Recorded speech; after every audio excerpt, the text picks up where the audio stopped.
July 3rd, 2017.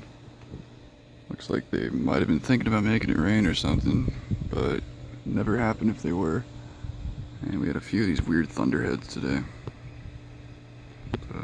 Pretty bizarre.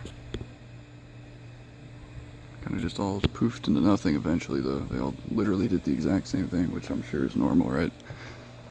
Some chemtrail debris up there, as usual.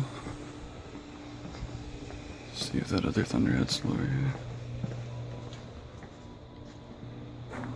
I just turned in some purple fairy dust, and I think that's pretty much it, guys. Let's get a better shot at this guy over here. It's a beast.